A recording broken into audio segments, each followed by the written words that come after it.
लोग हैं आपकी फैकल्टी के, वो इतने मुस्कुराते हुए हैं। सुबह एयरपोर्ट लेने गए, मुझे लगा ही नहीं कि ये लोग प्रोफेसर थे, मुझे लगा ये लड़के हैं शायद, इतने हंसते हुए चेहरे, इतने मुस्कुराते हुए प्रोफेसर। अन्यथा मास्टर और मनहूस लगभग पर्यायवाची होता है। हाँ, आप किसी गंभीर से आप प्रोफेसर का चेहरा देखिए कैंपस में घुसते समय, ऐसा लगता है कि ये किसी पेट की पुरानी बीमारी से पीड़ित है और सुबह इसे अपेक्षित सफलताएं नहीं मिल पाई। तो गई यार। अच्छा, मुझसे भी कहते हैं, मुझसे भी लोग कहते हैं, मैं यूनिवर्सिटी जाता हूँ ना तो कई प्रोफेसर मुझसे कहते हैं, डॉक्टर साहब बाकी सब तो ठीक है, थोड़ा गंभीर रहा करो। मैंने कहा क्यों, किसकी अम्मा मर गई? अरे यार, हद है। मुस्कुराते लोग चाहिए अपने सामने। आप देखो, कुछ लोगों का चेहरा देखो तो ऐसा लगता है जैसे पुण्यतिथि के दिन पैदा हो, 2-3 को फूक के आए यहाँ पर। और कुछ लोगों का चेहरा देखो तो ऐसा लगता है जयंती के दिन आए। हाँ, उनसे तो फोन कभी क्यों ना कि दादा अम्मा मर गई, बोले मर गई क्या?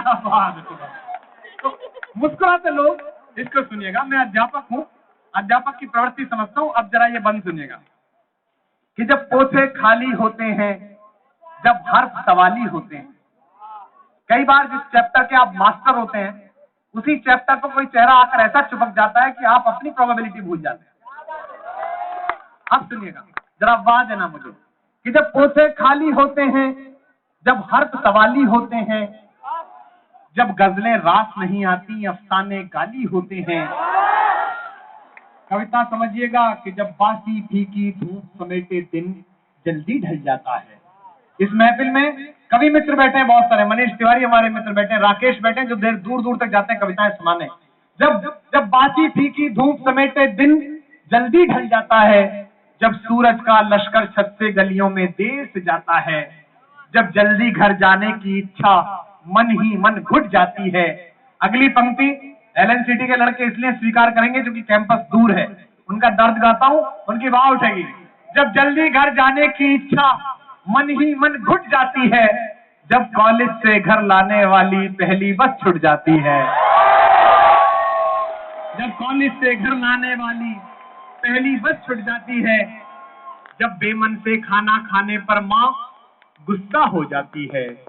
जरा दाद मिले कि जब बेमन से खाना खाने पर माँ गुस्सा हो जाती है, जब लाख मना करने पर भी पारो पढ़ने आ जाती है। पारो सेक्शन से भी दाद आई।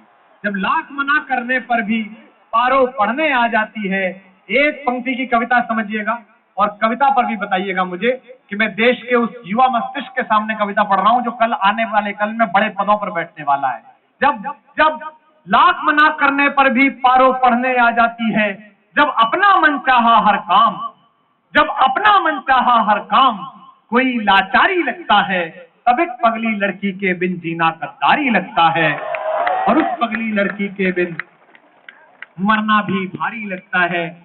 ये बंद कुंवारों को समर्पित है और खासकर कामयाब कुंवारों को समर्पित है।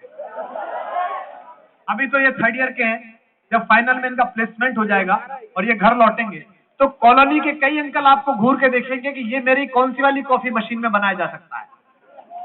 अब सुनिएगा, जब तक बचो तब तक बचना विवाह नामक अंतरराष्ट्रीय षड्यंत्र से, क्योंकि 6-7 साल में चुंगम का रस निबट लेता है, बाद में तो ना थूक सकते ना दूसरे को चिपका सकते। हाँ, क्योंकि भारत में वैध नहीं है ये सब। आप किसी नए विवाहित आदमी के बेडरूम में जाइए, कितनी अच्छी व्यवस्था होती है, तितली वाले पर्दे, फूल वाली bedsheet, deodorant, perfume, English film की कैसेट, ऑस्कर वाली, क्या खासकर वाली समझ रहे हो? इंजीनियरिंग के लड़के इतने बदमाश होते हैं, टाइपराइटर की तरह मारो कहीं लगे भाई। इतनी अच्छी व्यवस्था होती है अंदर। आप उसी आदमी के बेडरूम में 10 साल बाद जाइए, पेन जॉन बाम की शीशी, ये सब गोल की पुड़िया, गीता सार क्या लेकर आए थे, बाबा रामदेव की कैसे, क्योंकि अनुलोम विलोम कर रहा होता है, कपाल भाती तो देवी कराई चुकी होती है। चेयरमैन साहब बड़ी तालियां बजा रहे हो, घर जाके हिसाब होगा, ध्यान रख लेना। हाँ, कि जब कमरे में, सुनिएगा, जब कमरे में सन्नाटे की आवाज सुनाई देती है, जब कमरे में सन्नाटे की आवाज सुनाई देती है, जब दर्पण में आंखों के नीचे झाई दिखाई देती है। अब जरा महसूस करना, सारे देवर यहाँ बैठे हैं।